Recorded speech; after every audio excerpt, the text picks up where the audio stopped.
Oh, that means I can look at everybody. Okay. And keep them all in line, Thelma. Yeah. And there's Bring my whips. Yes, there are cookies there, and then I'm just trying it because they're not Thank you. They're not individually wrapped. individually wrapped, that's what I was saying. Good morning, everybody. Thank you for being here. I have just a really quick devotion before we turn over to Pastor Tom. And this is from Daily Grace. It's a Women of the ELCA Daily Grace. And it says, the author says, I like to use one of the blessing jars my sister-in-law and I made a few years ago for mason jars. It has become a small yet important part of what I think of as my blessing ritual. As I unscrew the jar lid and take various coins out of my purse, I think of the many positive things and even the challenges that transpired since my last deposit of blessings. It's kind of like the thank offering boxes that we used to women at ELCA. Even though only a few coins go in at a time, their value constantly grows.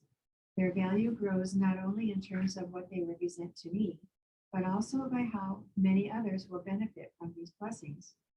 I used to think blessings were just good things and happy events, yet I learned they also may be the silver linings during hardships.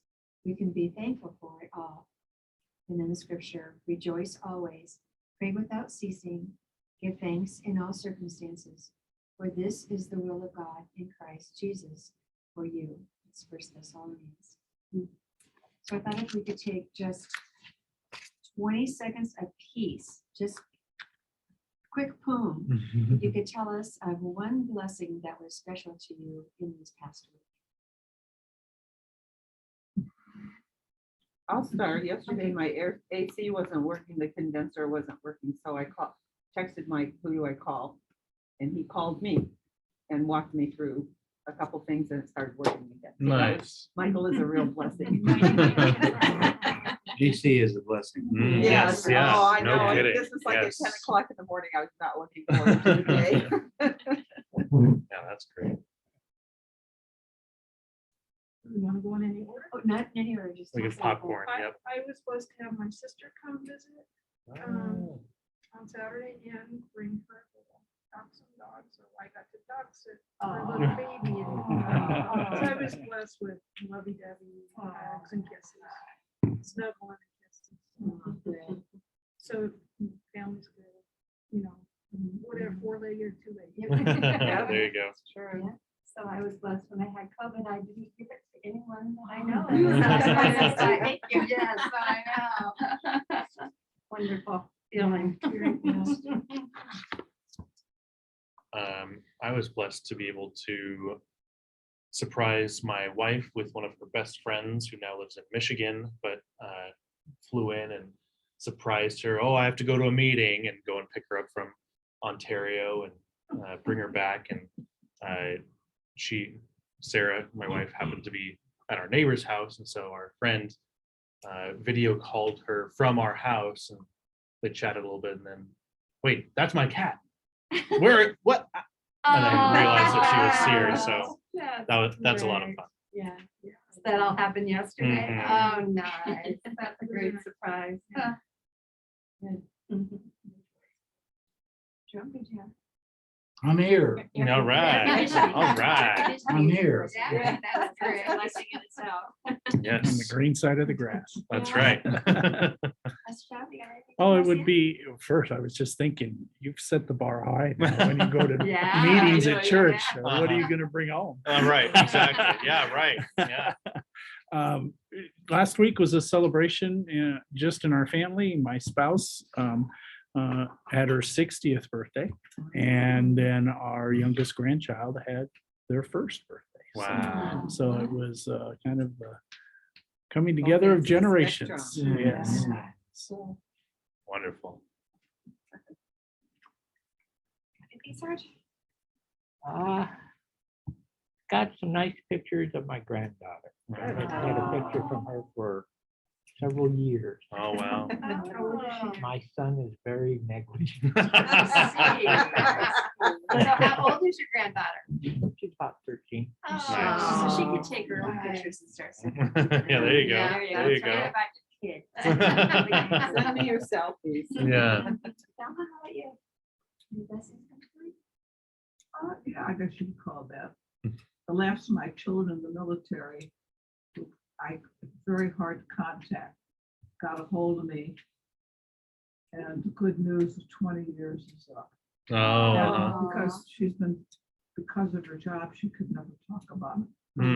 okay. She's retired. Yeah. Because I know her last appointment, I can't say exactly what she does, Sure.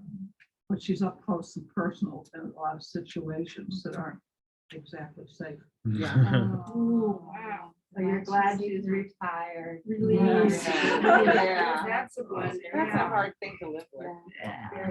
I was worried. Yeah, and sometimes, because she was in the Navy, she'd be gone like 6 months at a time. Oh, wow. My son was, yeah, I know, that's what you're going through. Hard.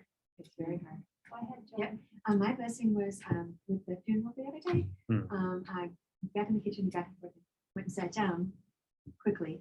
Went through the door I wasn't supposed to go through, and sat on the aisle because I know you need to pop up, the kitchen again.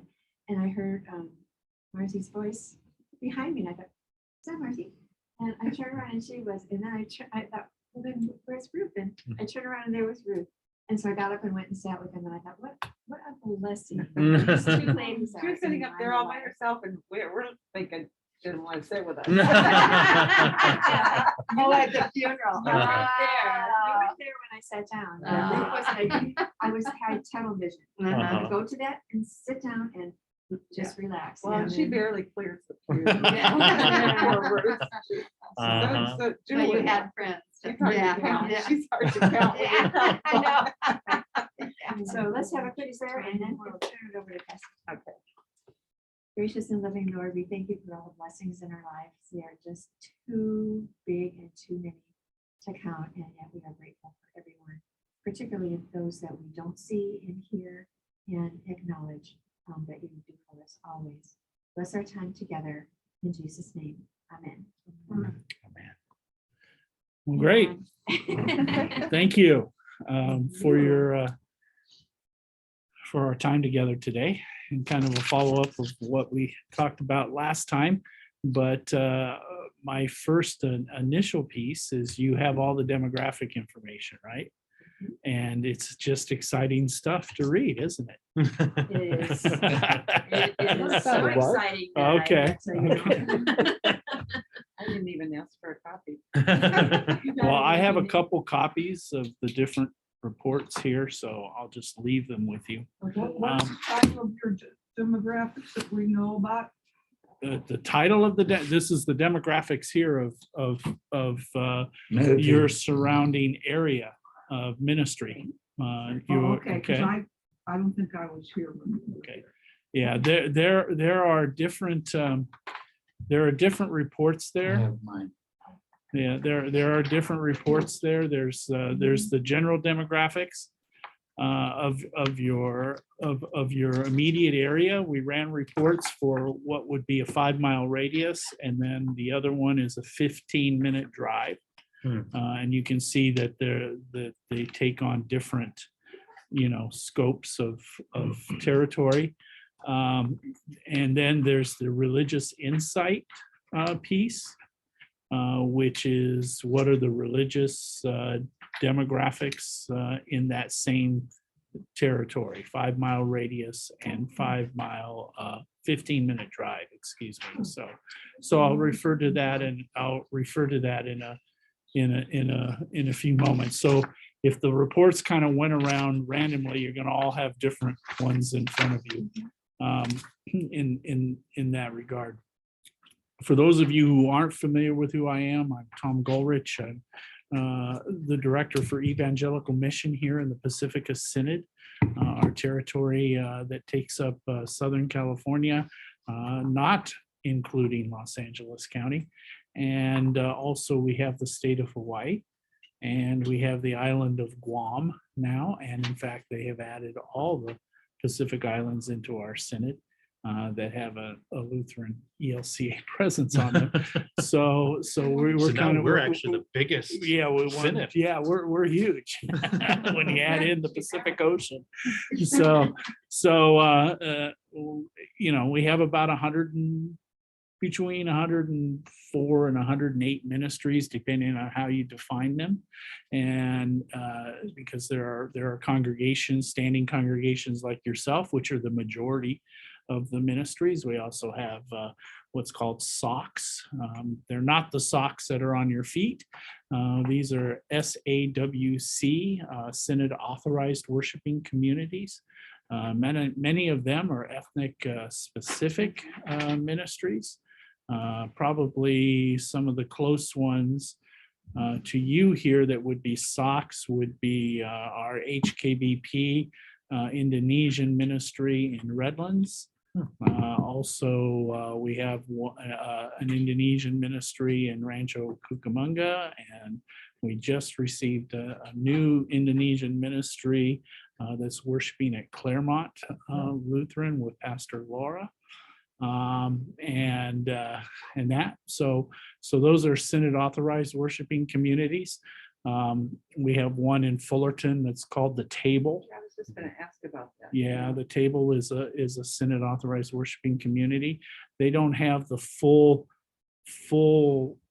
breadth of a congregation, standing congregation, and there's probably a stronger tether to the Synod than the way our polity works, the way we govern ourselves, than an individual congregation that has more independence.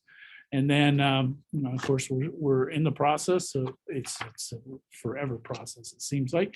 But we had a ministry that we started under the umbrella of Hope Palm Desert in Palm Springs, called River of Hope. And they are now spinning off into their own independent congregation. That was the plan all along. And they're just waiting for their ELCA ID number and their 501c3 status from the ELCA, and they will be independent and on their own. So those are the things I do a lot in terms of mission driven things as the director for evangelical mission. It's not of evangelical. I don't direct all the mission in the Synod. I engage and help foster the conversation. You know what I've been looking for quite a while. Where do you have a church for the hearing impaired or the deaf? We Do you do. have one? We do not have a specific church for the hearing impaired. Our congregations in and of themselves handle that in different ways, in forms and functions. So you don't have anything in your report on that involved then? No, this report here is just, it's a general demographic piece of it's a snapshot of your area. Mhm. So as we're here talking about outreach, Mhm. what So are that some of the wouldn't be things? included. Right, correct. It's a more specific Yeah. demographic than we actually polled. Right. So as the Synod is in transition, Bishop Dave has been at it all now for 17 days. And a week of that was in Chicago with churchwide assembly that was in Columbus, Ohio last week. And so he is back. And now I think we're going to be getting ourselves, onto a path instead of kind of, any transition creates waves. Okay. Currently, in terms of staffing at the Synod office, we have the same staff currently. I can't speak to what's going to happen yet down the road. I know Bishop Dave is in conversation with all of us, and I see myself still in the foreseeable future in a full-time role with the Synod. But he also has his ideas and thoughts, and the question becomes, one of the challenges that we have, I'll just be frank, and this is where mission support is so key and critical. 87% of my compensation comes from Chicago. And of course, when you give mission support to the Synod, we send 51% on to Chicago. So then the Synod operates on 49% of that. And then churchwide gets 51%. And there's one of me in almost every Synod. And, that's, DEMs are probably the most expensive arm of a group of people in terms of churchwide. So we're very grateful for the mission support that is received. But on a Synod level, and gearing it down to the Synod level, and this is what Bishop Dave and I have had some conversation around, we have, in terms of compensation that the Synod is providing for staff, and I'm zeroing in on roster leaders, okay, people who are on the roster as pastors or deacons that do a lot of the confidential work and all the other things that happen in the Synod. We have one full-time person in the bishop. We have one full-time person in Pastor Terry Tuvey. We have a quarter-time person of JP who's in Hawaii. And then I'm 0.13%. So we have a total of 2.4 people working with 100 plus ministries. And it's crazy. I mean, it just literally is crazy. And so one of the challenges for Bishop Dave is to look at that. And of course, the pie is not infinite, but pies can be 7-inch pies and they can be 9-inch pies. So the question is, how can we grow the width of that pie a little bit so that we're not spread so thin and reacting to issues, and be more proactive. And you're always going to be reacting. Congregations are our lifeblood, okay, as a Synod. And we always need to remember that. We talk in these fancy languages about the interconnectedness between Synod and congregation and churchwide and region, and how all the rhythms come together. But I'm an advocate that says the entire health of the ELCA is dependent on the health of the congregations, because without the health of the congregations, then pretty soon we don't need a Synod and we don't fit into a region, and eventually churchwide doesn't exist. So people are people. And I don't think I'm speaking out of turn here, because you're people in a healthy, viable congregation. But you also know that a lot of your blessings are also your Achilles heels. And that's what happens in the life of the church, because we're dealing with people in their lives. And we all have stories. Appreciated the fact that we talked about blessings today. And we don't oftentimes think in terms of blessings. We tend to think more on the other side, the opposite of that. And really, many of our challenges become, in reality, are very petty by nature. Not that we shouldn't be passionate, and that, but that we need to remember why we're here, and that is for God. And what we do and what we say and how we live and how we act is on behalf of God. We are the hands and feet of God as we come up to God's work, our hands, Sunday in September.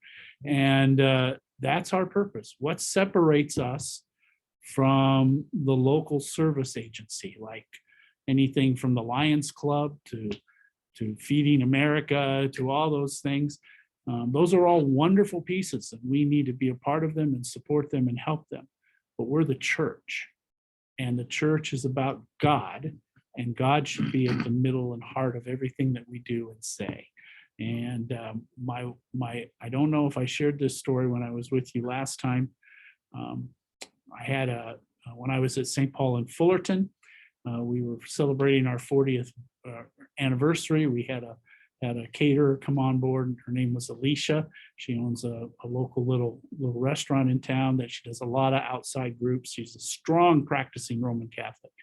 And I remember asking her, Alicia, when you do an event at a church, I said, what become your biggest joys and your biggest challenges?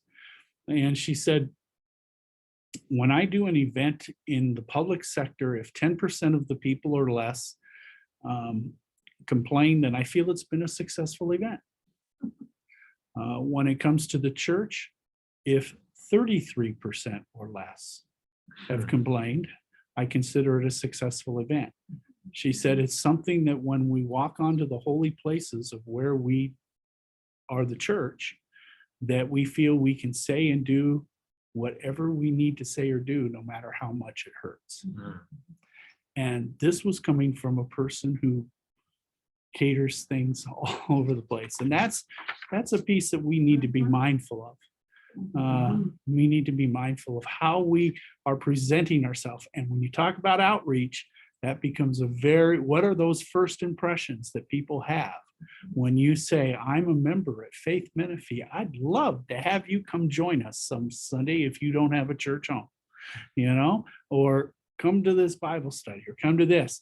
What is going to be their impression when they walk into that room? We don't need to put on fake facade, Hollywood types of personas, but we need to be genuine. We need to be authentic.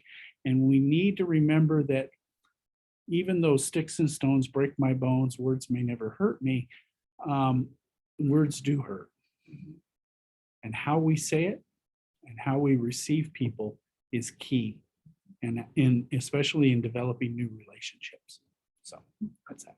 Yes. On your previous visit here, you probably explained, but in your position, when churches and communities give donations to things outside of the country, are you responsible for going to that country, or is that somebody else's job?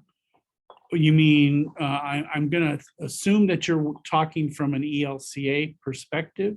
So like disaster relief funds or something like that, or what are you? I do not travel out of the country. That would be Okay, because someone I knew that didn't belong, he belonged to a different Mhm. denomination, had a position. What you're describing sounds very similar, Okay. except that he was also responsible to go to the countries that all these donations and whatever to go. The joke was, I travel with the cattle, but he did more than that. Mhm. But Yes. and So essentially he we, got all the information, whatever, and because what you're describing sounds like the same job description, and I was wondering if that's what you did. too. No, I'm domestic. I'm domestic, and I'm in our specific territory of the So Pacific you have Synod. somebody else that travels outside of the country, Chicago would have people that would travel outside of the country. and that would be more for missionaries, wouldn't it? It would be for missionaries, but we also do a lot of work with Lutheran disaster relief and a lot of other entities that we're involved with. A counterpart of me, who was a colleague in another synod, just took on a position for Asian ministries in Chicago with the ELCA. So she will be traveling, internationally as we work with other church expressions. When I refer to like HKBP, that's an Indonesian church, Batak Church, and we have a formal agreement with the Batak Church in Indonesia of how their ministries here fall under our umbrella, and our bishops work to exist here on behalf of what they call the Ephoros, which would be like our presiding bishop, who would be in Indonesia. And your main office is in Chicago. Yeah. The main office for the ELCA is in Chicago. Our offices for the Synod here are in Santa Ana. So let's maybe dig into these reports a little bit and have some conversation around that. Yes, so what jumped out to you? What did you see in these reports? I'm assuming you've had, a couple of months really, or so to take a look at them. Some are gonna be, some of you, your eyes are just gonna glaze over. But let's start with the demographic one, okay, the general demographics. Which one? We have two, the full and the local. We have four, so which, Right, good. Which one do you- Either the 5 mile radius or the 15-minute drive. It matters not. Are you Because they're taking gonna this be very back? similar. No, he's No, leaving no, it here. you can, yeah, I'm just gonna leave behind what I did. So okay, we got this That's the one. 5 mile radius. You can tell by the picture in the front. I got that, Yeah, but there's two. is that what, let me see the top. Let me see the top. That's your general demographic, right? Yep, The the full full- insight report. That's the That's one, that's the one. That's the that's the one general we're demo. talking about. That's the one we'll start with. Yep. Yep, that gives you a snapshot of the people in your area, Oh, and the other one is what radius? okay? The other one is not a radius. It's a 15-minute drive. Okay, The full insight. Oh, right, yeah, the full insight. Because I notice it's, the one I'm looking at is in other areas. Okay. It So, says so, Temecula. That's the 15-minute drive. hmm? That's the 15-minute Do you have drive. a, do you have a circle or a? Yes, So that- yeah, that would Yeah. touch, that would touch Temecula, and that's as that's stretching the 15 minutes. Right. We know how traffic flows. Exactly. The demographic studies aren't going to take into account freeway traffic. Okay, so we know that corridor is oftentimes impacted. As the crow flies. Yes. So, yeah, so you're looking at the one, you're looking, not the one with this one is the religious insight.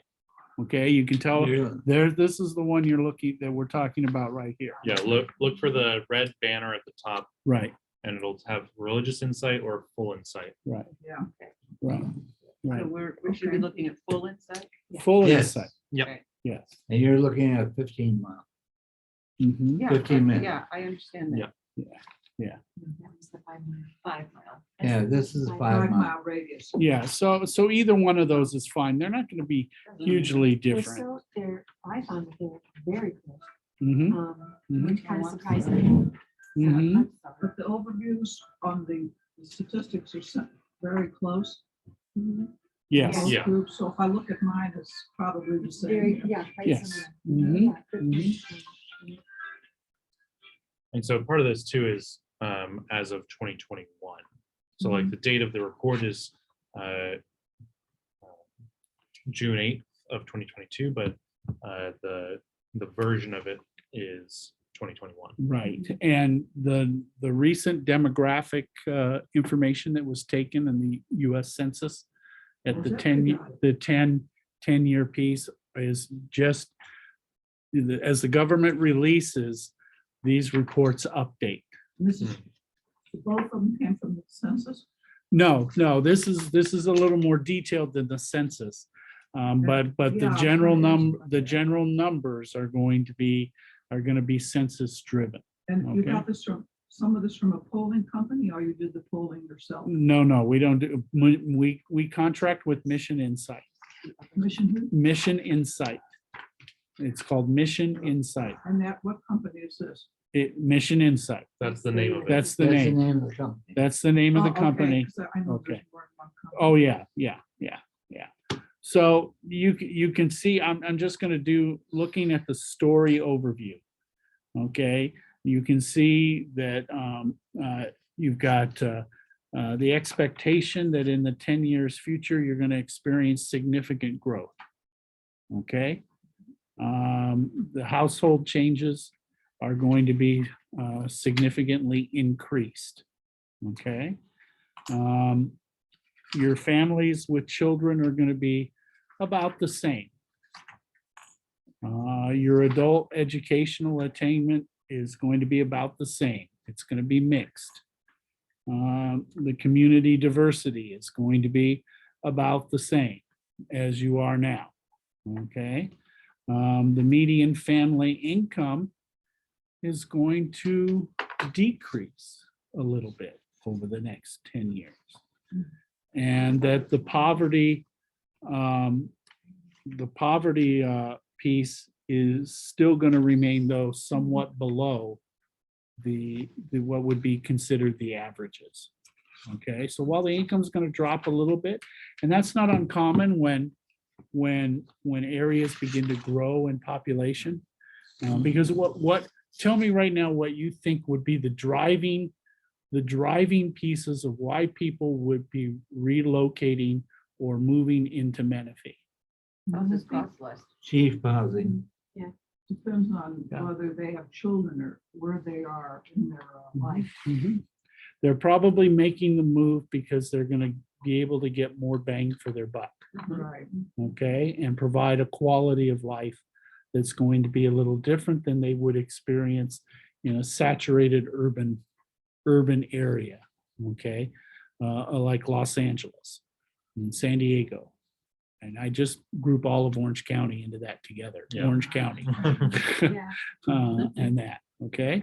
You can see that you're going to be closely split with blue and white collar workers, That was interesting. and that your largest ethnic racial group is white. Mhm.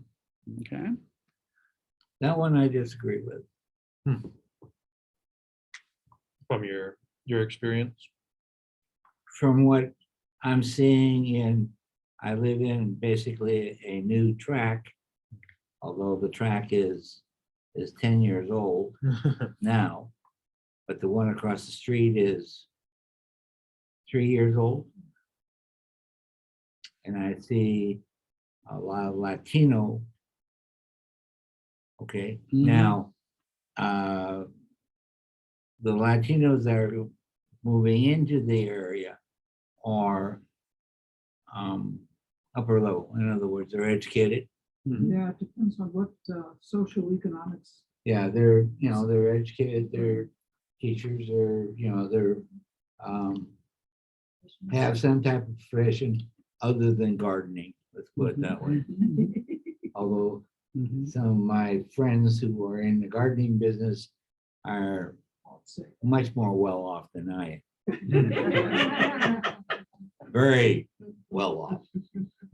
Well, it seems like it's third generation of whatever that goes. up Oh, the well, they have not, socioeconomic scale. they have not seen a rake or a lawnmower probably in 30 years themselves. So your perceptions are correct. You're going to be seeing folks that look differently than you do Mhm. moving in now. But when you take the entire area in its piece, the majority of people, which would be 50+1%, are still going to be white, Caucasian. I just find that surprising.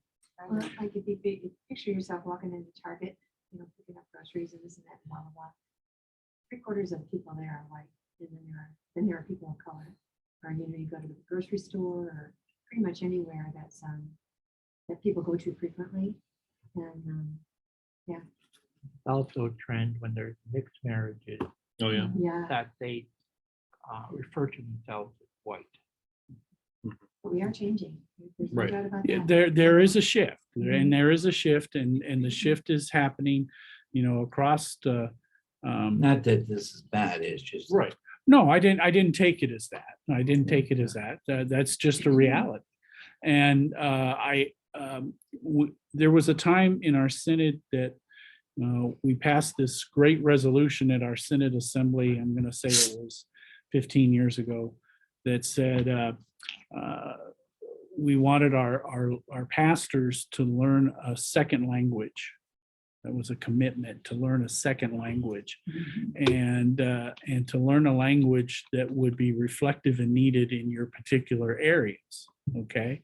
And it's one of those ideal things. Mhm. Okay. There's no teeth behind it that can enforce it, but it's an ideal thing. But also it's an interesting piece because where I was located in Fullerton, the immediate demographic around us was Korean.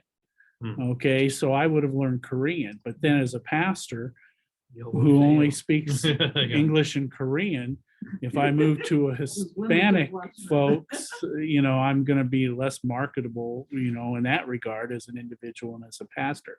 Not that that matters. It's just the reality is it was but there was in Fullerton, I was, had a number of professors from Cal State Fullerton who were members of the congregation, and they had just had a presentation to the faculty by an editor of the Sacramento Bee who has followed California demographics his entire career for 30 years. And he said, and Jack Waddell, who was the professor who talked to me, said he made some statements in front of the faculty that were not challenged by the faculty at all. And one of them is that Southern California is the most diverse population in the world. Especially Los Angeles. Okay. And Los Angeles in particular is the most religiously diverse place on the planet. And not one challenge, because everybody's been witnessing it. Through your lifetime, you have seen these changes that are occurring around you. One of our dilemmas, as we look to do a new start in Beaumont, Cherry Valley. Okay, we don't have a congregation there. We have one in Banning, we have one in Ykaipa, but we don't have one in Beaumont. And Beaumont is going through explosive growth. Okay, and they have been since the first housing downturn of this century Yeah. in 2007 and 8. They had a market of adding 30,000 new homes in less than 10 years. That got slowed down, but now they've exceeded that, and they're on a path to add 50 to 80,000 new homes. And the corridor between Beaumont and Cherry Valley is just, if I don't know how often you drive out there. I'm a graduate of Beaumont High School. Okay, my graduating class was 120. Okay, back in 1978. I was in a high school that was more than 50% Latino at that time. Okay.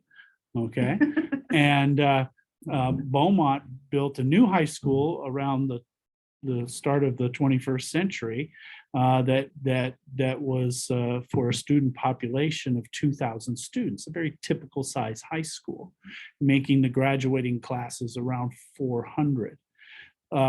They have just finished a second phase onto that high school, making it a school of 4,000. Okay, which now raises the graduating class to 1,000. Okay, and they are in the process of developing a third phase, which will grow that high school to 6,000. The population is just exploding. You want to know what's happening around you. Talk to your school districts because they know You're saying first. this is one high school? One high school. They're not going to do more. They want to stay with one high school. So 6,000 students, and that makes a graduating class of 1,500. Okay. Right. People from one part of campus to the other. Right. So those demographics say, and where are we? Why are we not there? As a church body. So we're looking at that. But a large influx of the growth, the Hispanic Latino community has been there all along, is Asian. Okay. Asian folks are moving into Beaumont right and left. Well, and to your point, So Jerry, if you look at the next page after the one we're looking at with the story view, it gives that projected racial and ethnic changes from 2010 to 2021. Right. And even though the white representation is still going to be the majority, that's the one that's gone down. it's going to be a around shrinking us. majority. Uh-huh. Mhm. And so, and the Hispanic representation is, or Latino, is the largest growth. And that's represented in the other report too. Mhm. Right. And so down almost 4% for the total white population, of more than 2% for Hispanic and 0.5% for the others. Right, so the Synod, the Synod, the hotbed of growth for population growth in the Synod is the Inland Empire. It's an outside of incorrect large term to cities. use these days, but that's what we all know it as, the Inland Empire. And not, it's not Orange County, it's not San Diego, it's not Hawaii. It's the Inland Empire. This is where there's still room for And this is people to build. outside of large cities. It's including, so of our Synod, outside of Orange County, like, so it's not Orange County, it's not San Diego, it's east. Right. It's everything else, like Mhm. he's saying, Oh, because we're it's, But it doesn't include Los It- Angeles. No, LA Our- isn't part of our Synod, so yeah. And, but they're landlocked. I mean, they can really only go up with people. They can't spread out and that. On So, your statistics, when it comes to really large cities, isn't it islands of, when you want to do statistics, you have to do it on neighborhoods rather than the whole city? Because each neighborhood is like a town in itself. It just happens to have buildings around it. Right. Now, That's do what they- we're trying to do. This is our neighborhood. But this, you're sticking to this area here. That's I was right. just Yeah, that's asking. why Right. he's I'm here. digressing. right. Okay. Yeah. So, So you're not. yeah, so we're you don't looking at this. Consider this one large. Right. Inland Empire is once No. a city Five like of Los Menifee- Angeles. Menifee Inland Valley. Empire is. Yeah, no, we wanted to look at Menifee, the Menifee area, and Sun City, now realizing that, we have our own land, Yeah, okay, because Which is where I live. we just, when they formed Menifee, they captured all the areas they possibly could. Okay, well, they did. No, yeah, That's what they absolutely. did. Yeah. And they had no idea what were their normal land, but sounded like a good place to capture, right? And And, homeland. And homeland, and and down here at the Canyon Lake and those places also. Mm. One of the things that I was interested in is that it said that there are 3.4% Lutherans, other than Missouri Synod. And my question would be, does that include membership in churches, or is that just a how general they number? identify themselves. It's how they identify themselves Okay. through population, because there are So going to be if we people were- in that who aren't active, but they'll say I'm a Lutheran. Okay, so Mhm. if we were to use that, then that would be a number which comes out to around 1,600 people that we could capture as new members.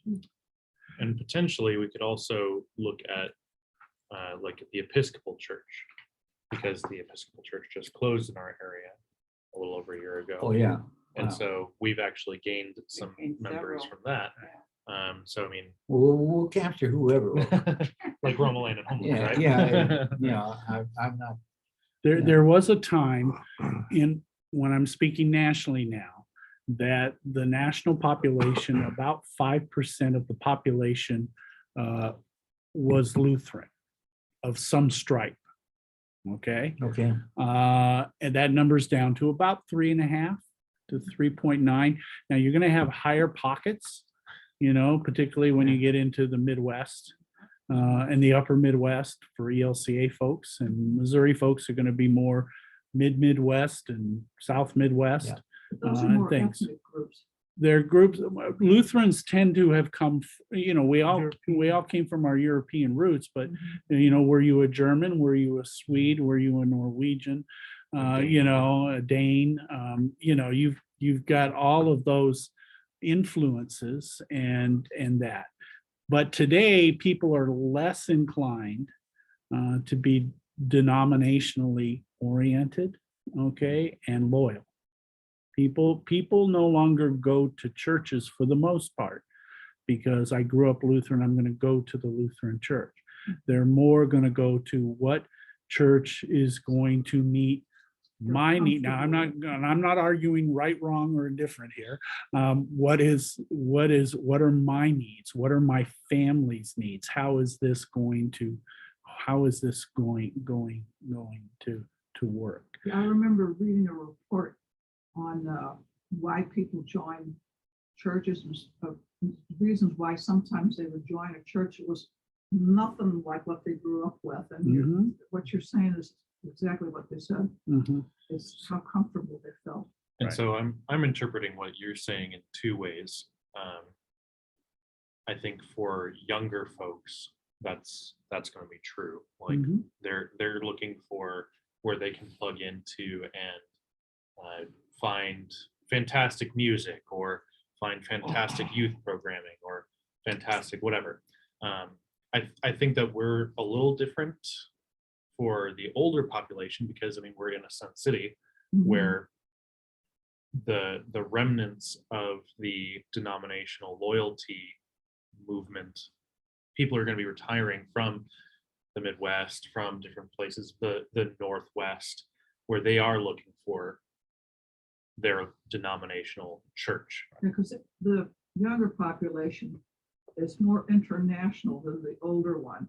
They've grown up. There are no longer dialects in English anymore. You can't tell somebody from Chicago. I That's, can. Well, you can hear the accents, but the jargon is less. well, it's, yeah. it's not as strong. They're not as strong. So Well, the question that I have that goes along with that, okay, is that we have the 1,600 that we can tap at, but how can we, is there How do we any find 'em? keys to breaking into the Latino world? Okay, because I see, my opinion is that I see that the Latino world are very, once they get into a church, they're very loyal to the church. They're very structured that, it's very important to them. And, with our church being gray in color, okay, Why would you say that? it's better that than this. Blessing. I agree. Okay. there you go. Okay. There you go. Yeah. When you tilt your head and everybody goes, oh my God. But anyway, You don't need a halo. the reason I'm interested in that is because when we came back from the pandemic, we suffered badly from the pandemic. Okay. And how do we grow the church again? And how do we, tap into these various things? Because in reality, we have no experience in doing that. It was kind of people wandered around, walked in the door, and we said, "Hi, glad you're here." And that was the basis of our, stewardship as far as getting new people to join. Now we have to be more activated against that. Right. The assumption was that the 1950s have long disappeared, but in the 1950s, you built a church and people filled it up. Okay. When you transferred out west from the Midwest to work for Boeing or McDonnell Douglas or where a lot of folks did, the big CEOs and all of that would tell their new employees, first thing you need to do is go find a house and go find a church. That was the conversation. Well, now Okay. it's more generational. Now it's free for all. There is no, church doesn't have the same level of Importance. that's a good word, importance, or as a priority for In their folks in today's culture. And a lot of that has been brought on by the church's own issue. We talk about a moral fabric of the society, degrading and stuff like that. Morality is not gospel. Okay, we got to break that. The gospel is the gospel. Morality is human interpretation of things. And we could probably go around this room and find a lot of similarities in morality, okay? But we'd also find some differences in terms of what would be acceptable behavior and what wouldn't be acceptable behavior, okay? But the one thing we shouldn't do when we go around the room is have a difference about what it means to be a Christian and to share the gospel of Jesus Christ. That doesn't change. Okay. The question is how do we package that in a way, and that sounds very marketing, but how do we package that and talk about that in a way that is critical? So what I'm going to say in the next 30 seconds is going to be completely contradictory to all this stuff you've got in front of you. Okay. And that is, you can look at your demographics and allow that to determine how you're going to operate going forward. I'm going to urge you not to fall down that temptation and say these demographics are a snapshot to keep you informed, but they are not the primary reason that you do what you do. The primary reason of what you do is because you are a church and because it's about God. It's not about you. It's not about anybody there on that piece of paper. It's your sharing the love of Jesus.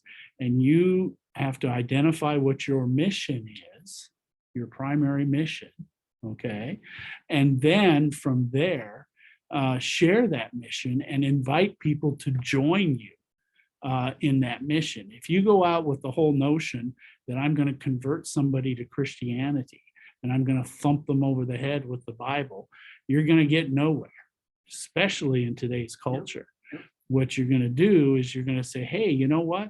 We work with this organization down here and we feed the homeless and that. Would you like to join us some week, and help us do that?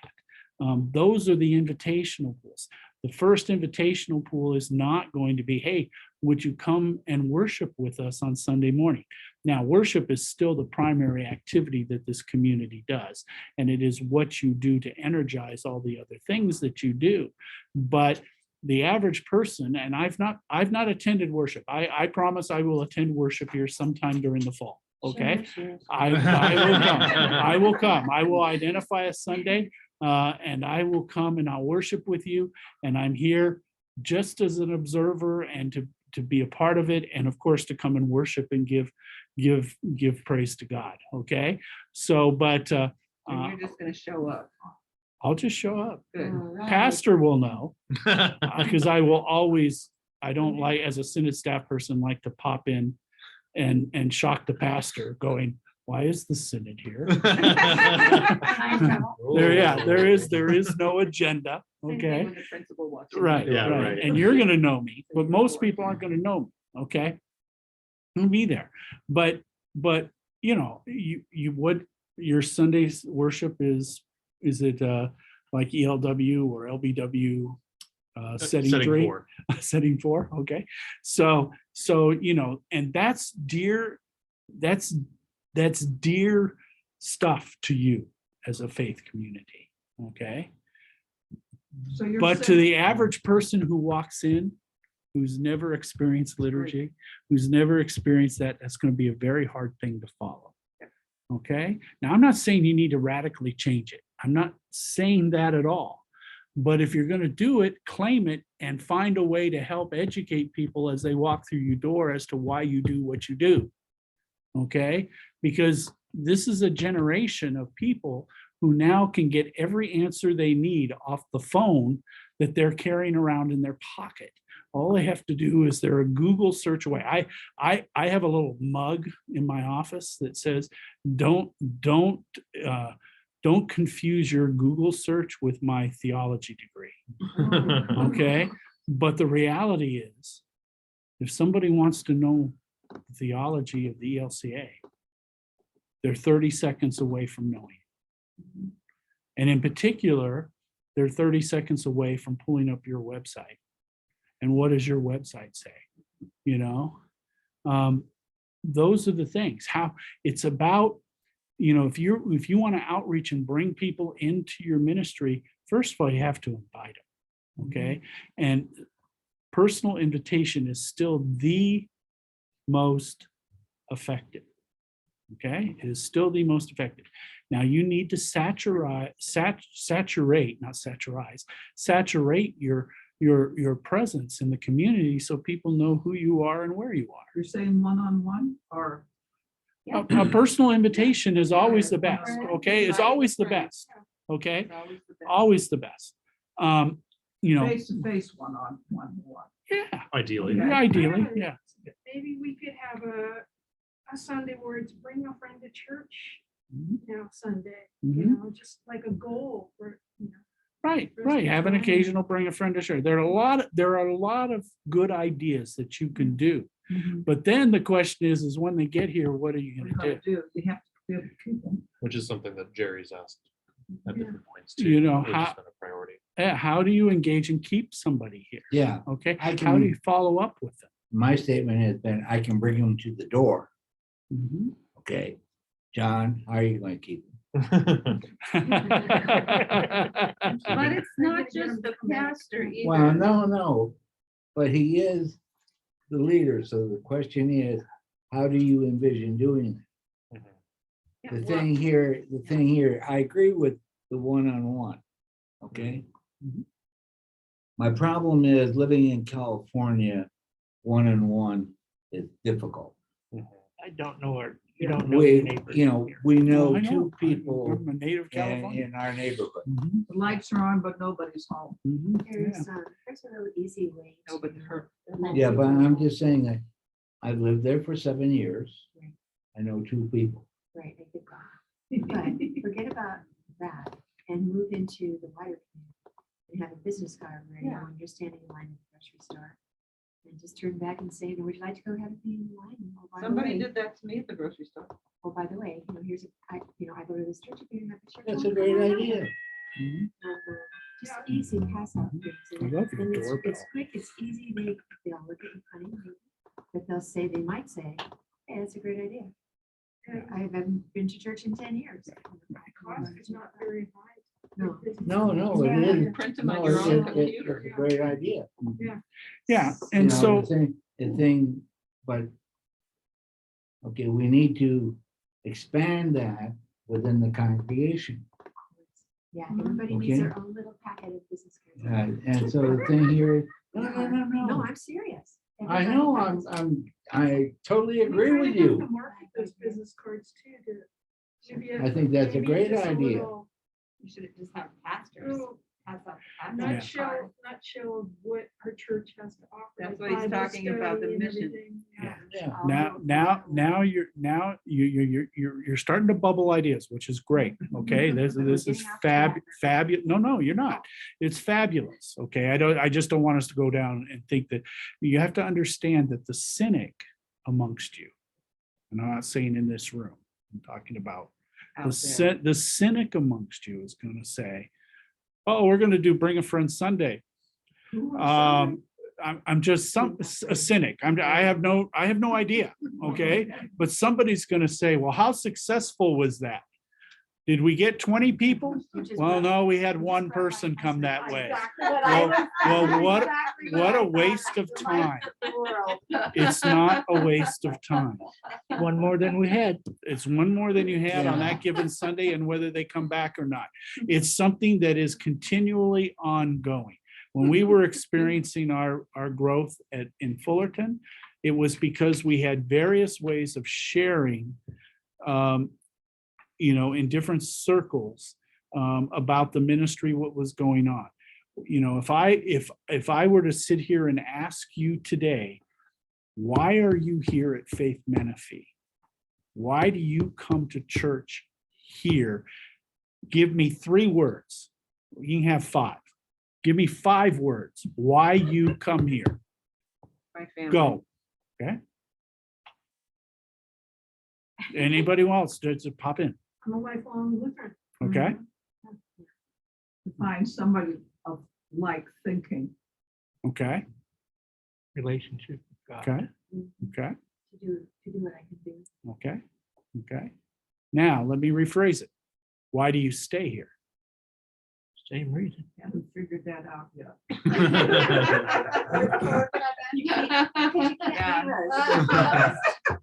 Okay. And don't start okay. me on that.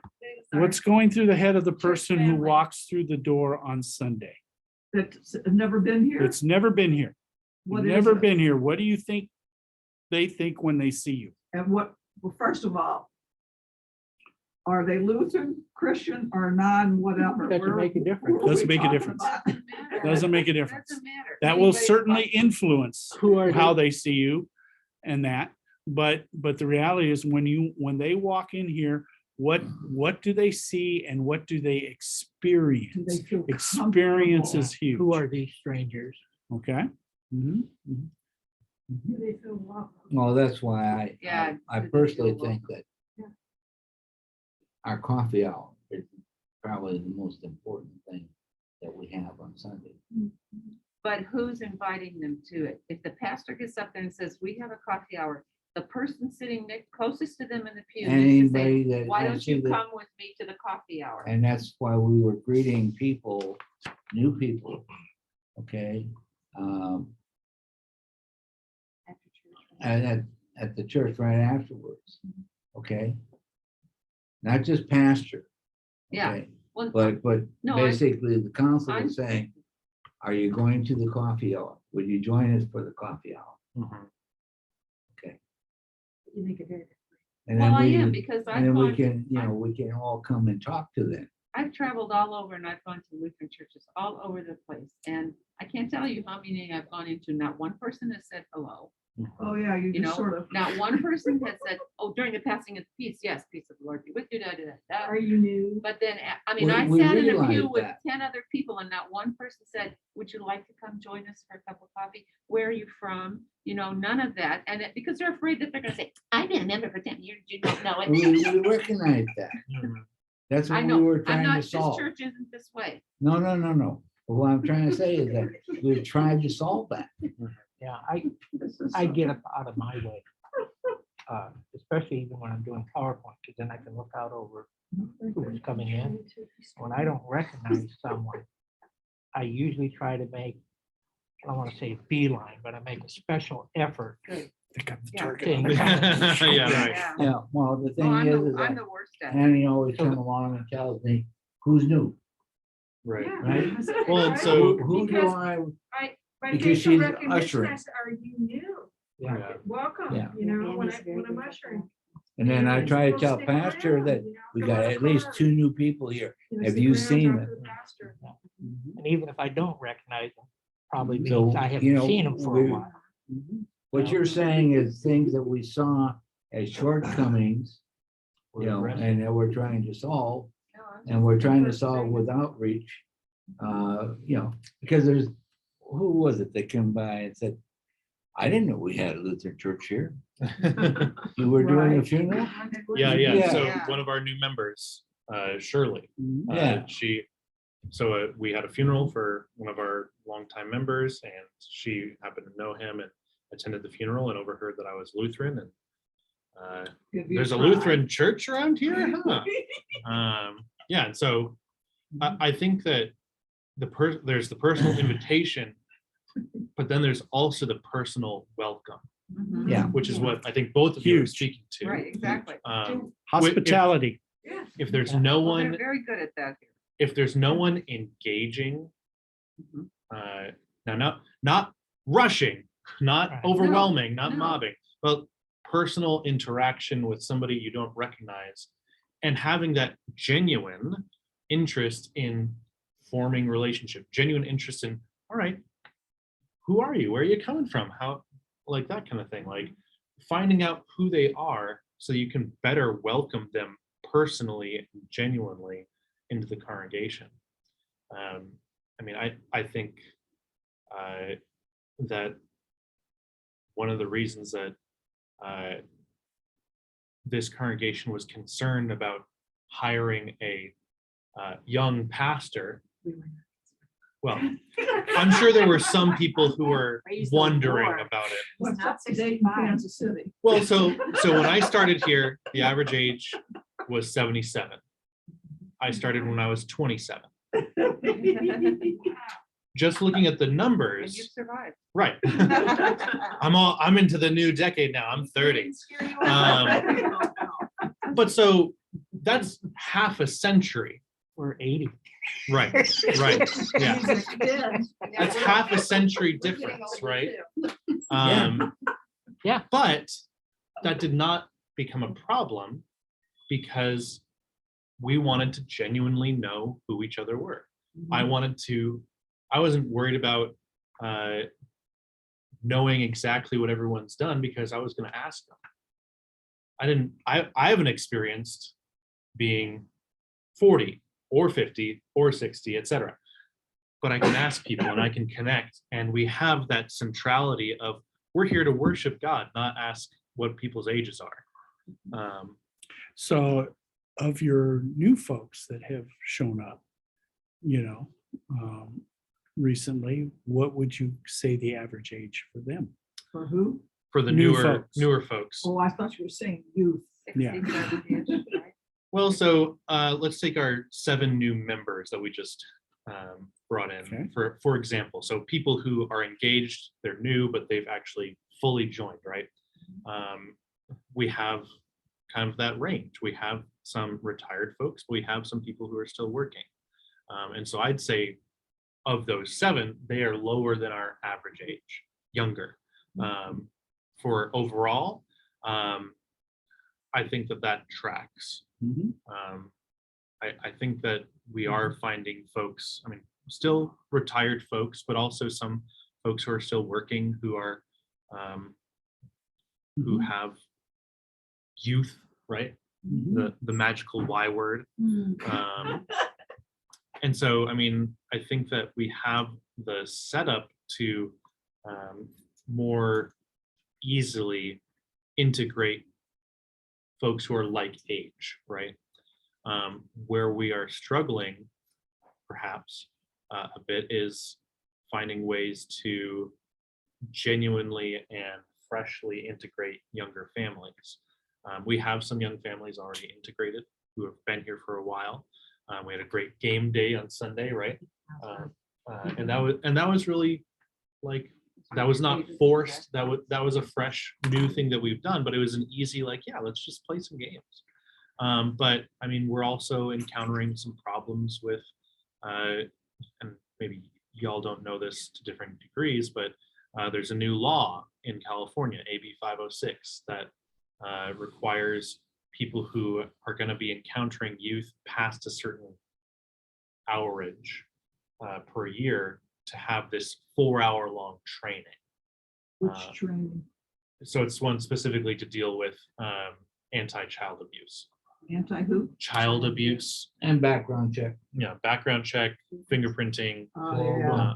full background check. which requires time and some money, so resources to do. And I mean, it's a new law. This is not something that anyone else has a lot of experience with either. So I It's mean, been in the public school for a long time. but not as this Not as particular private. law. This is expanding beyond like educational institutions. This is really, I think, in response to like the Boy Scout stuff. But it includes us. Right. So Anybody who has interaction with young people. Yeah. So, I mean, we have our own personal questions about youth, but then we have other requirements. And I think it's a good thing to have these safety precautions in place, but it also takes us, It takes up a lot of time. take some time and how to navigate it. Right. So, See, my interest is always money.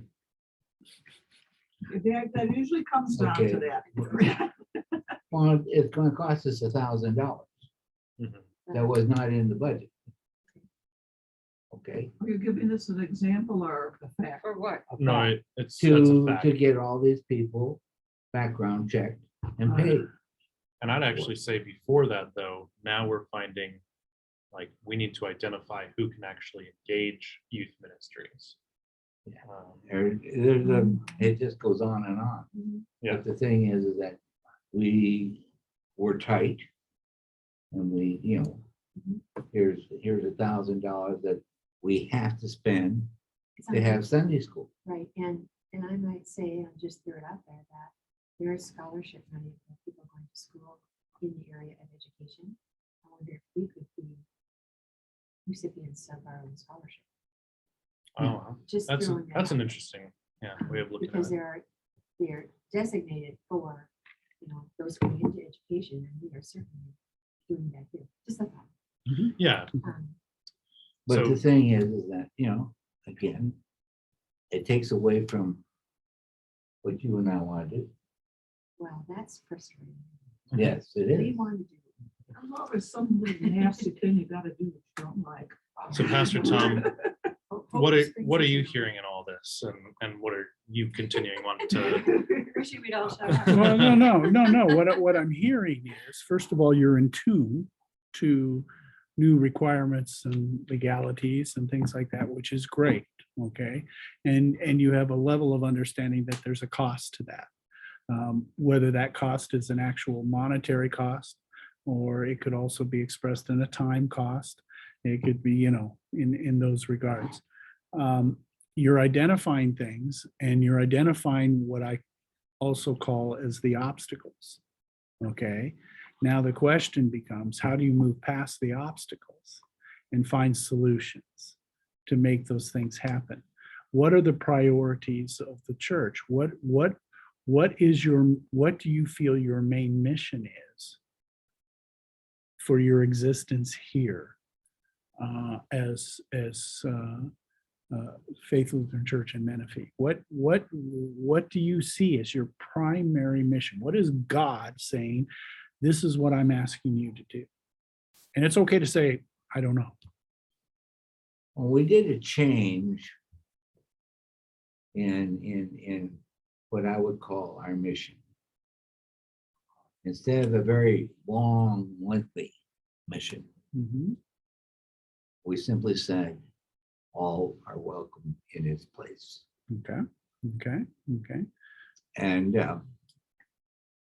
And that's a mission statement. yeah, Mhm, and we use it, and people are receptive to it. mhm, mhm. Yeah, many of them probably haven't played out all the dominoes associated with that, but no, that's a great piece. It's simple. Okay, right, it's simple. I'm asking, why do you do what you do? What is the main purpose of this church? What do you see as what God is asking you to do here? I have my hunches that you haven't thought much about that. That's probably true, Mhm. because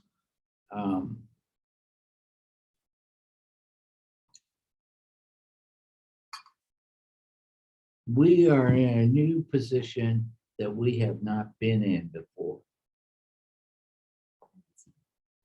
Well, we haven't actively gone out and tried to find new membership. We haven't actively said, how do we keep people? Right. We have Tom here. 3 years ago, we wouldn't even have thought about that. Yeah, our outreach. We're programs and changing staff. in leaps and bounds, and we don't know it. One of And sometimes God and the mission of the church gets left behind because we're looking at the other things. I think we're trying two things. I think one, besides, other than the worship, because that's part of the community, okay? But we're trying to form a community, and not just here, but with the outer world. Mhm.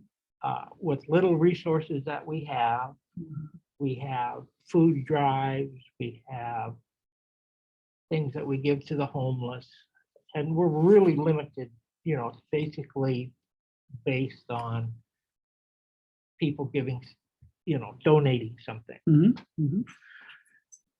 And as far as the community goes, we've had to curtail a lot of the activities just because we can't afford Mhm. them. The music, which used to be a big part of the church. We used to have a big choir. We used to have an organ player, a piano player, a director. A lot of those type of things, not just that area, have been put aside because of the financial distress that we're in. We're kind of in survival mode, Mhm, mhm, mhm. you know. But we're, as a community, we're really reluctant to give up our outreach to the outer community. You know, not just be concerned about ourselves, but be concerned about Mhm. people who don't have enough food, Mhm, the homeless and whatnot. So that's Mhm. kind of mhm. the struggle we're in. The community changes all the time. But we can still help feed people in the But that community. doesn't need. mean you We can quit, right. still help clothe people. Jesus tells us to, you know, I just read the thing from the Pacifica Synod about Matthew 25 grants that they're giving. And it's based on Matthew 25, whereas if I saw Mhm. someone hungry and I fed them, I saw someone in need and I gave them a cup of Right. water, whatever. And that's, I think that's what our mission is supposed to be, not to just, you know, sit here on our laurels kind of thing. Is that what are those the kinds of mission? I mean, to That's me, kind it's of, to tell people that God loves them and has shown that love in Jesus. To me, that's our mission. Okay. And that doesn't mean that you go, you know, you do that old thing back in the 60s. Was that, are you saved? You know, I found it. There was a thing that I found it, you know, or I found the answer. What was the question? You know, I found the meaning. I found God. You know, those were all campaigns, outreach campaigns in those days. You know, and that's not what I'm talking about. It's that where you genuinely share with other people in circumstances what God means to you in your life. You know, I mean, I'm here because I made a commitment when I got confirmed that I wanted to dedicate my life to God's church. Okay, and I have done that since I was confirmed. I, who did not go very often to Sunday school as a child, because my father would have rather been on the golf course on, you know, on Sunday mornings. And so, which was hard to do in the snow, but be that as it may.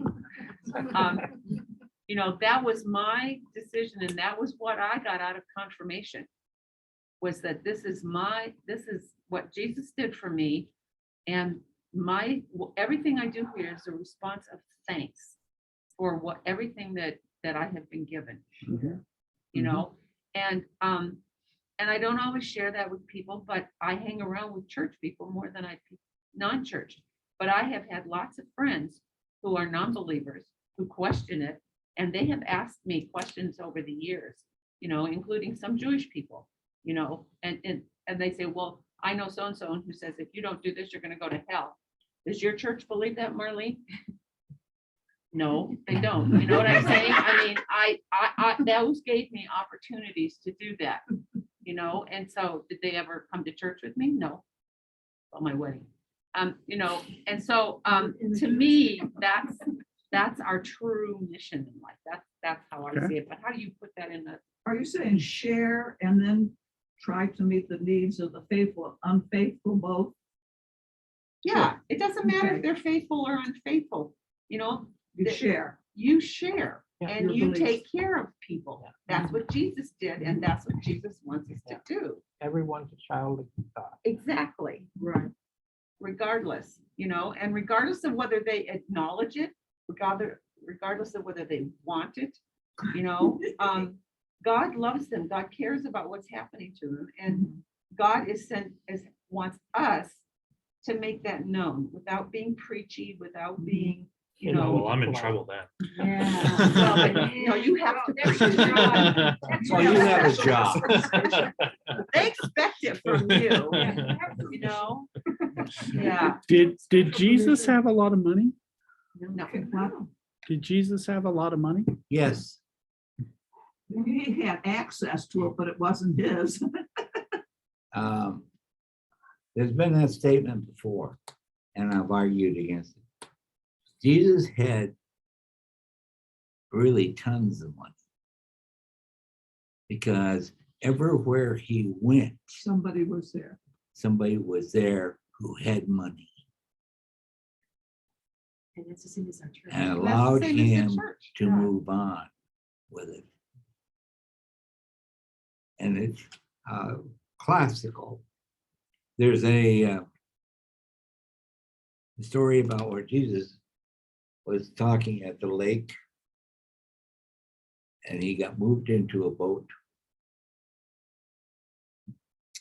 And after everybody left and they had been fed and so forth, he went to the fishermen. And he said, oh, come on, let's go fish. Oh, we've been out there all night and haven't caught anything. Oh, come on. And they went out there. But the interesting part of that story is that afterwards, the fishermen followed him, gave up everything they had ever done. This is what I am. I followed him. Was that because of money? They provided it. They weren't working anymore. Nobody was working But they had in the ability. standard thing, but he always had money. He had what he needed, Mhm. Yeah. had what he needed. Do you believe in a God of abundance or a God of scarcity? Scarcity? Mhm. I've never worried about it. You know how many churches I walk into who believe in a God of scarcity? Yeah. They won't Right. say it, How do you mean scarcity? they won't say it, Huh? but that's how they operate. They never, What do you There's mean? never enough. Explain that a little bit more to me. God never gives you They enough. spend more time talking about what they can't do because of what they don't have than they do trying to find things to do through the abundance of what they already have. It's funny you should say that because somebody this morning was asking me about what you're talking about. That's why we still have the food donations, we still have, Mhm. Mhm. we haven't, we're talking about that stuff all the time. Mhm. Are we not changing? Do you see us changing? Are you asking me or Tom? Tom or whoever? We as a church, Yeah, I think in the last, since we've come back, we're changing. You've seen a priority shift. Yes. But you don't have to be a Great. big church to do big things. There's small churches yeah. that Yeah, I accomplish agree. a lot, even though they're small. I think And we are. sometimes your accomplishments don't have to be grandiose, all advertised in the sky to make a big difference. And I'm thinking of a church that existed And a I think, congregation over 200 years, I mean, more than that. And the population of church has gone like this. And because when I was at the community changed, they age, they grow. And when I saw it, they were in this stage where they were, where you are, where it was mainly an older congregation that had a lot to spend and very few young people. But interestingly, I saw what they did. It was sort of odd how it occurred. They kept the community in mind and they were always open, and they had activities where rather than going, they would somewhat advertise to the neighborhood. We're having a ice cream social or watermelon social, whatever. But they would do it out in the open where they could be seen. And then they said, up to somebody, oh, well, come on in. And this is how they had people, they were acquiring people. right, so I mean. They were it- going in the back door to get what they wanted, sort of. I call it side door evangelism. Huh? I call it side door evangelism. Yeah, they're sort of like missionaries do. They, there's, what they call a group about, something about feeding people that they only come to the mission because they know they're going to get something to eat. They're missing something in their life and they're offering a physical need that they really need. It's a lure. Yeah, so I mean, They there's plenty bring of, them, but it plenty of takes- examples of feeding as precedent for gathering people in the Bible. Yeah, because I've had some friends that were missionaries in other countries. And I remember ones that, oh, our job was the gospel, all right, but she said we spent a lot of time building latrines and keeping the people out of trouble. which I think is an enactment of the gospel. Yeah, Right. So the living gospel. coming back to what we're talking about, But here, you're Well, popular. we're gonna let Pastor Tom come back and keep talking here because we have probably only so much time with him. Yeah. Why I- you said, had the next thing, it says 11, one said 10 o'clock and the next thing said 11. Yeah, we're at 11:30, so we're gonna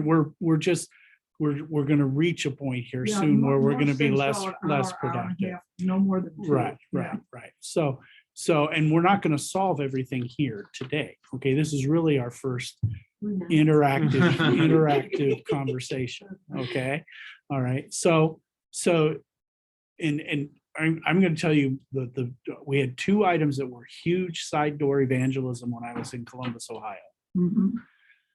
One was a Lutheran softball league. We probably garnered 30 members off of that. And the other was a Lutheran bowling league. Now, of course, we understand Lutheran churches are Used to on have every bowling other alleys. corner. They're on every other corner. Okay, in Columbus, when the merger happened, we had, ELCA churches actually on opposite corners because one was an LCA and the other was an ALC. And 100 years ago, they were one church, but they got mad at each other and they split and built another one across the way and went with another denomination. The stories are endless.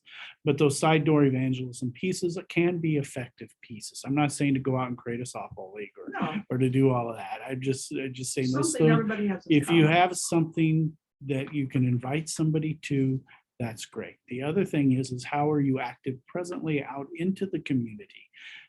In today's culture, you can't really wait for people to show up. You have to somehow Go get out to them. And so, how do you engage in community events? How do you, make yourself known as a church, and how do you do that? You also want to have a piece of how you capture information. How do you capture their information when they do come or when somebody does inquire about you? How do you do that? Okay, so if I came and visited church on Sunday, I'm assuming you've got some sort of registration piece for me to share. Is that a book? Is it a card? Is it a bulletin insert? Is it a thing at the end of the pew that people pass down the row? I mean, there's all different ones. Okay, how would I do that here? How would I share that information? We have a folder that has numerous pamphlets in our newsletter in it. Okay, I'm looking for where are you going to capture my information? Information. My name, Okay. my address, my phone number, We my have cards email. that We have give. cards. Okay, you have cards. Do Mhm. you actively invite people to share on that every week? Yes. Yes. Okay, We've stopped it during COVID and we have not resumed it. okay. Which Do one? for the new No, we have members, it going for the right new- now. No, but we coming in. used, everybody Yeah, used to used fill one to out do that, every right. Sunday. And that has not come back. And it's easier to fill that out when you see everybody else doing it. Okay, so, and those are the, okay, so, That's- so, I okay, thought there's, that was there's it. that piece, okay? Now, after I fill out the card, what happens to the card? We ask you to put it in the offering basket or put it on a podium. as you need. What happens then? Or Yes, hand it to an usher or something on, Yes, okay? yes, so that Now, someone what can- happens after that? Then it gets taken to the church office. And I believe Pastor John, you're the one who calls, the first time caller, right? And then the office administrator records that, takes down the information. We are the new member coordinator who just lost recently. Follows up again with another phone call, maybe a week later. How you doing? So glad you came. Now, this is new members, or not new members, but new Visitors. people. Right. Visitors. Yeah, it's- Yeah, it's we're not talking about, Yes, first time guests. yeah, first time So, guests. So that's pretty much it. We don't send out a letter.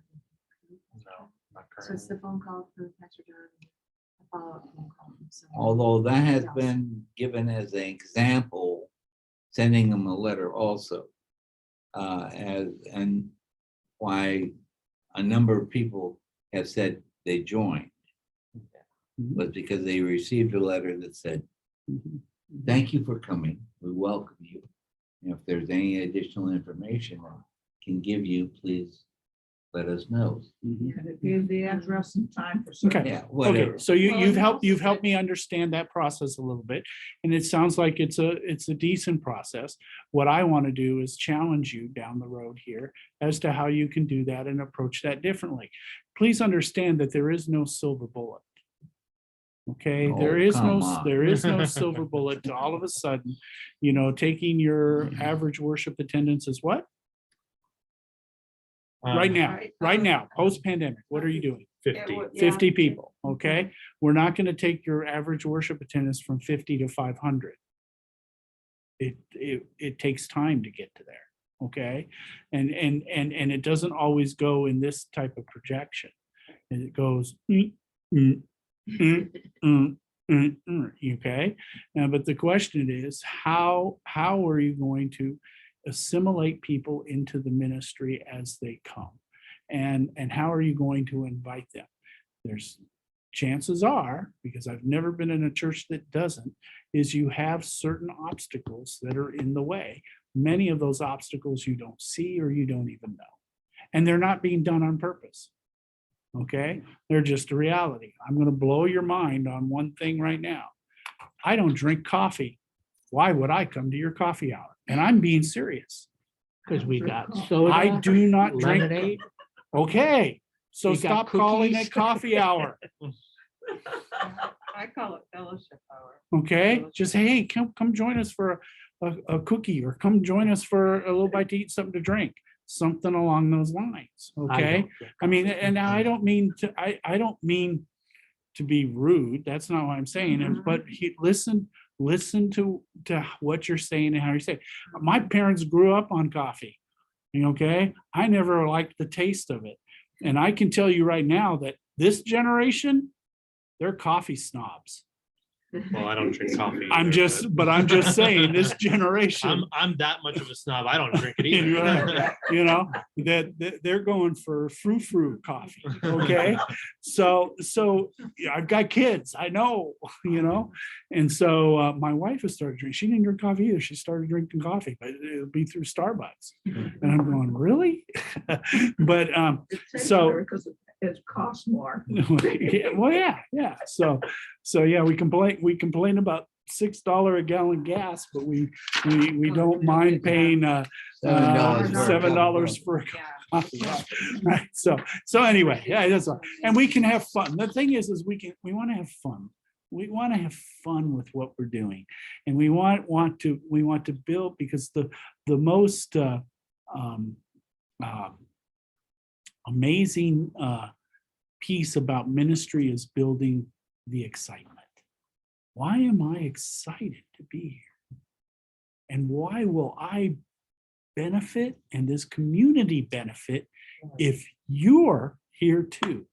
A sense of And we need self-satisfaction you. and, We Need. need you. We want that. We have our foibles. We fight over stupid things. That's what churches do. Okay.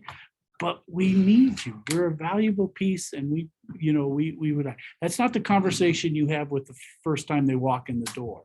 But as you develop relationships with people, you begin to be candid and open about those types of things. but you should remember not to get insulted. You have to remember Right. that everybody has their own Right. thought about whatever. And it's not that they're saying things to Mhm. be Mhm. mean or decisive, Right. divisive, excuse me. Now, this is completely unrelated in some ways, but I believe the church can learn from it too. And I don't know if I shared it with you last time. And that is, do any of you know who Andy Stanley is? You know what? No. Andy Stanley. No. Okay. Andy, oh, so Andy she's Stanley. a evangelist or what? No, she's Andy, as in Andy Griffith. Andy Stanley. He's a Baptist preacher. oh, okay, there's a Sandy his- that's a fundamentalist Yeah, too that yeah. sings. Yeah, no, this is Andy Stanley. His dad was a famous preacher. He's in the Baptist tradition. Mm. He's in Georgia. He has a number of on-site, a number of campuses, let me put it that way, that are there. Mhm. Okay. And and he has a worldwide presence as well. He was invited, and I'm going to dare to go down this at the risk. I'm going to end with this today, and then we'll figure out what our next pieces are. He was invited to the Georgia legislature to be chaplain for the day. Okay. And this is on YouTube. So if you're a YouTube and you like to just Google Andy Stanley, Georgia legislature. Okay. Stanley, Stanley, as in Stanley steamer and carpets. Okay. So Andy Stanley. Okay. And he was invited to come and talk to the legislature. Now we know Georgia has had, it's in the middle of all kinds of wars. Okay. Well, they're family fundamentalists. Well, they're just politically, they're all over the map, and they're just not all on one page as we are as a nation. Okay. Yeah, definitely. So that's just who it is. But Georgia is a focal point. Okay. Georgia is a focal point. And in order to be, he had to be asked by a legislature to come. Okay. I think you would find this it's 15 minutes. It's a 15-minute watch. Okay. And you get a kick out of it.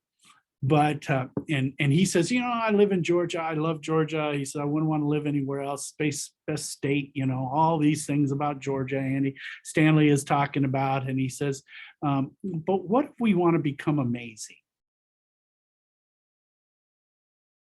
What if we want to be amazing? Not just good, not just great, but amazing. Now understand, understand he's talking to politicians, okay? And he told them, you've got to stop demonizing each other. Now I know demonizing the right and the left makes a lot of money. We live in a world right now where politicians divide us to make money. To further their agendas. Okay. But if we want to be amazing, he does, somebody who's on the left has got to walk to the middle, and somebody on the right has got to walk to the middle. And it's messy. The middle is messy. Okay. But Jesus walked to the middle. He even dared to say in Georgia, Martin Luther King Jr. walked to the middle, and he's got a statue. See how good being in the middle is? He's also dead. Well, yeah. That's why it's messy. It's messy. Jesus died on a cross. It's messy. Okay. Jesus got a lot of statues. Right. That's right. We have to find a way in the church to stop talking ourselves, and this is where my connection comes in, stop talking ourselves out of things. Yeah. Now we need to look at things with a critical eye, but we need to find the common ground to do the work that God is calling us to do. And that may be looking differently than we have looked ever before. I'm a firm believer that Jesus Christ would use if Jesus were in our midst today, Jesus would use any form of media to connect with the community, okay? Unfortunately, Jesus didn't have Facebook and Instagram and texting and all of those other things, okay? But the question becomes, what are we going to do in the name of God? For people. It's about people. Okay, it's not about the isms. It's about people. We need to be aware of the isms. We need to work in terms of justice. That's a huge thing. But the church, the gospel is the hub, period. The spokes on the wheel are important. And justice and a lot of the isms are a major spoke on the wheel. But it is not the gospel. So what is God calling you to do? You to be as a community of faith? And those two questions should be asked at every council meeting. should be the filter in which you operate when you make a decision. What is God asking us to do here?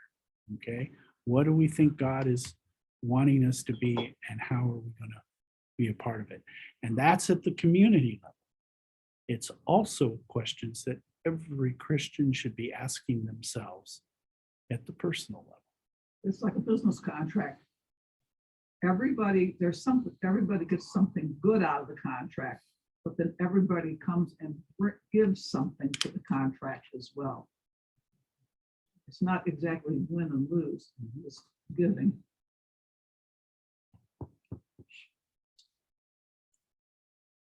Well, thank you, Pastor Tom. And yeah, let's figure out what our next steps here are. First and foremost, when we're meeting next, I'd say. Use your demographics as a snapshot of your community. How many of you have ever taken the Myers-Briggs? Myers-Briggs is a kind of a personality type of thing, and you get 4 letters. I'm an E extrovert versus an introvert. Okay, I'm an ENFP. Okay, all right. Same as me. Many clergy are ENFPs. Okay, and I've taken it 20 plus times. I had to take it when I was on residence life staff. I've always been an ENFP. The only difference that has changed is the P has moderated. I mean, I used to score 0 on the JN. Okay, but I have to keep a calendar.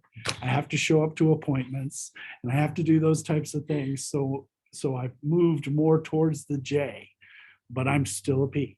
Okay, and that's a conversation for another day. I had an RA who took the Myers-Briggs and then began to operate because that's what the Myers-Briggs said she was. That's not the intent of the Myers-Briggs. The Myers-Briggs is intended to give me a snapshot of what I tend to do and what I tend to be, especially when I get backed into a corner. Okay. Demographics are a snapshot. Okay. They help to inform you and inform your decisions. Okay. They do not tell you you need to do this. Because ultimately you have to manage that with the missional questions of what God is asking you to do and what God is asking you to be. Okay. And then you begin to say, okay, where do we kind of find people like that? You know? And if you get into the religious insight side of the report, there are some pretty interesting questions that were asked of people, you know, in terms of their faith and in terms of Jesus and religion in general and stuff like that. And those things are all part of the fabric of who we are. The church today is much closer to the community of Jesus' time than it is to the American 1950s and 60s, when no other time in Christian history did we have to not evangelize. So after all the up and Oh, downs, really? do some good. There's no other time in history. Usually we're butting heads with the secular world. And Jesus found a way to move and operate in that secular environment. And, you know, we pride ourselves on being a Christian nation. Yes, no doubt the Christian influence is heavy into our laws and who we are and our identity.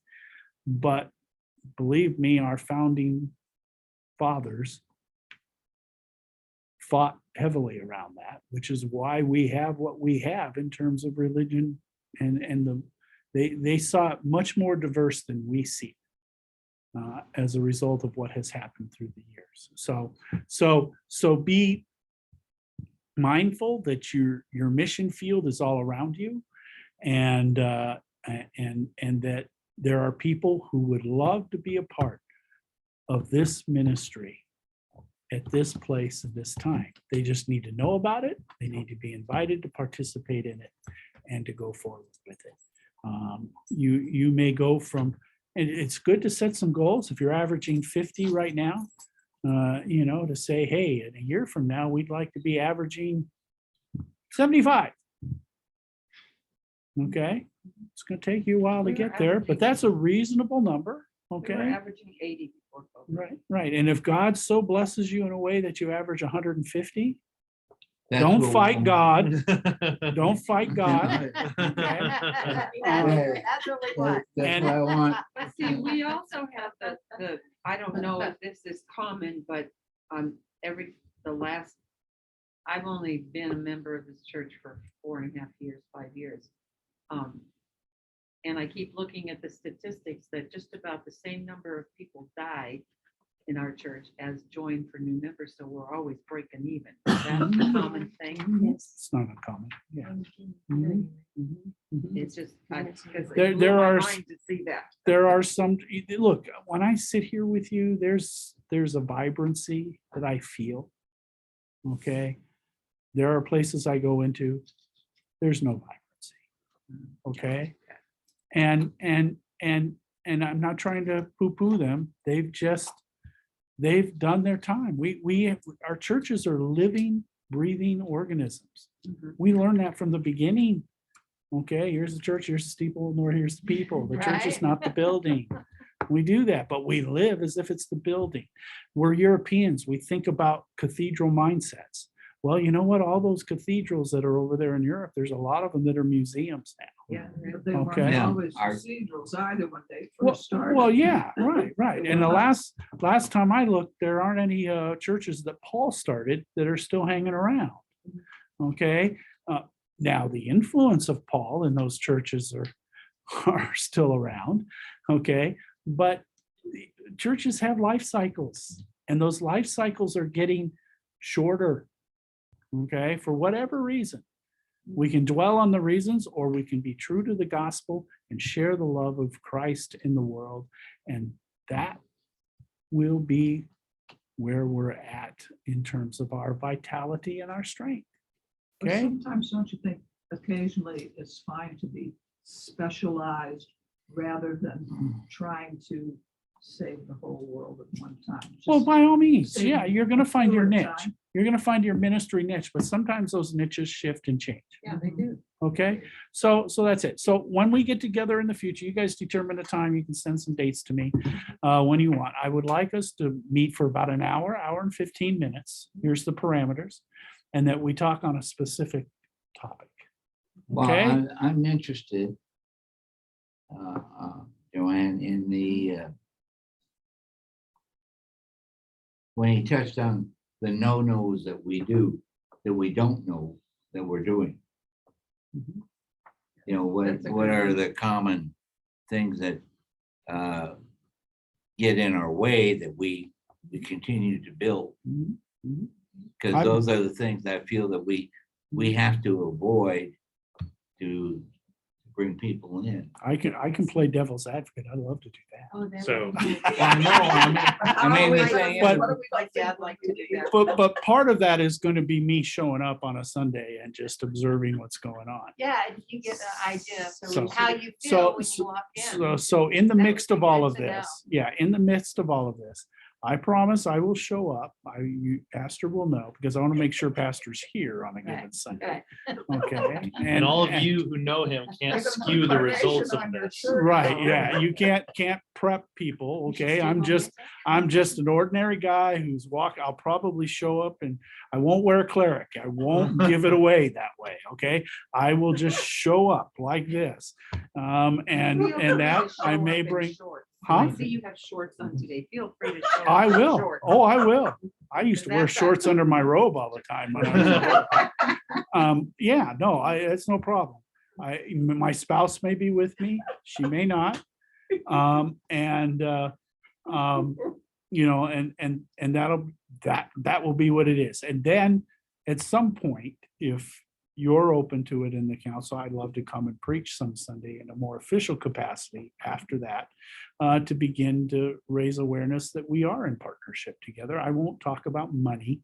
I will stay to the gospel of the day, but I will be probably moved to I will preach around a theme that you would like me to preach around. So if it's about evangelism outreach or something like that, I can craft to that. Stewardship. Stewardship, I can do that, but then you're gonna tempt me into the money. But I can come back for an encore and hit them with the money. But it's, yeah, it's that. So, yeah, no, so I've done a lot of stewardship stuff.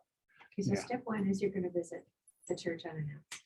Step two is that we'll have a meeting after that. And then step three is that outreach, or step two would be preach. And then Well, you wanna I'm a visit us- P, remember, I'm not a J, so. Yeah, that's a so- good idea. You can get an But idea. I will show up. That doesn't mean we can't meet before that, okay? Okay. But Yeah, I yeah. promise it will not be December when I show up, okay? Okay. I will do that relatively soon, and of course, it all depends too on how long I have a job, but I may show up anyway Yeah, I was when I gonna say, don't if you have don't a job. Yeah, So- don't forget they so- come to our so- church. so- Well, Introvert, if- extrovert. I'm pretty you would expensive, think so there it would might be cause other trouble with. No. Planner? I don't remember. It's been a What's it? What are the letters again? It's introvert, extrovert. EEI thinker, doer. is extrovert, introvert.